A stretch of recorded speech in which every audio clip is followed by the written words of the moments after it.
Hey guys, today I have to make two discs, his and hers, matching discs. We are looking for a big slab to make it from the same piece, and let's see if the customer likes the grain pattern. Okay, let's see how long is this slab. 118. So have to cut it at 59.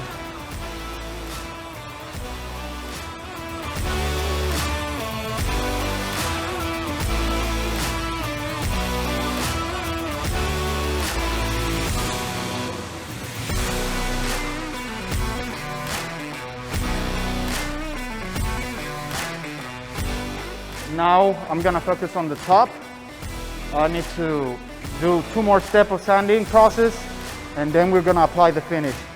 And I already can see the grain pattern. It's gonna look awesome.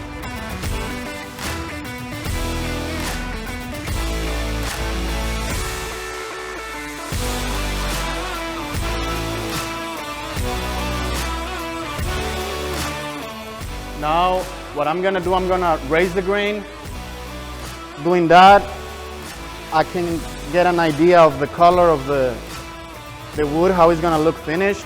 Plus, it shows me if I have imperfections, if I, for example, rush the sanding process or something. You can see over here, it looks perfect, clean.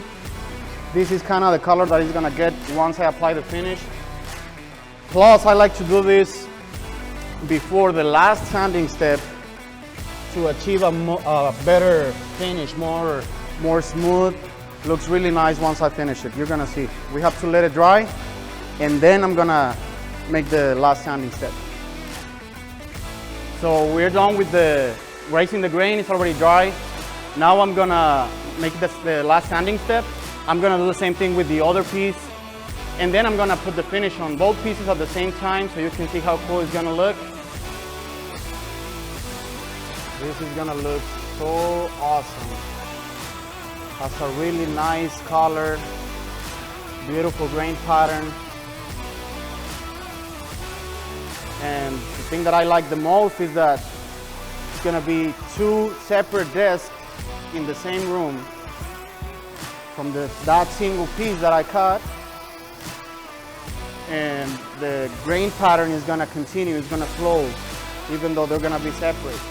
This is how it looks after 3 sanding steps, 80, 120, and 180. This is part 2, the second piece. I did the same process of this one. Now it's ready for the finish, and this customer wants a natural look, so I'm gonna use a super high quality product that I recommend a lot, olive oil. Let's do it.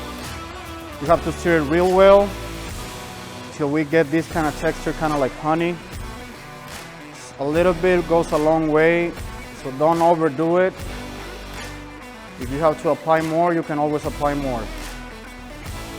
You buff it in and then buff it out once you let it cure. Me particularly, I like it to, the first coat, leave it at least an hour, 2 hours. And then in 48 hours, depending if you want a natural sheen, I apply a second coat. So we're done with the pieces. These are gonna be 2 discs, his and hers. As you see, the grain pattern just flows real nice. They're gonna be in the same room. And I'm just super satisfied with the final product. 2 coats of olive oil. So it looks just natural, has a natural sheen. The goal of the customer was, hey, I'm gonna work with my wife. We both work from home. And at first she just wanted 2 discs. Then we started talking about what if we make something that flows, you know, and it's also, you know, his, hers flowing together, working together, something real nice and personal. And, you know, he was like, hey man, that's a good idea. We picked the slab, we cut it in half, exactly in half, and it's just the perfect size. He's gonna use some lifting bases for them. And I know for a fact it's gonna look awesome. He's gonna send me some pictures, I'll post them later on my story. And tell me what you think about this. I really like it a lot. The grain pattern is just beautiful. A lot of people is asking me what kind of wood I'm using. This is Guanacaste, it's a tree from Costa Rica. Looks like walnut, people think it's walnut, it's not. It's a real nice wood. Please like the video and hit the subscribe button. Leave a comment if you're enjoying it, if you have any questions, and thank you so much for watching.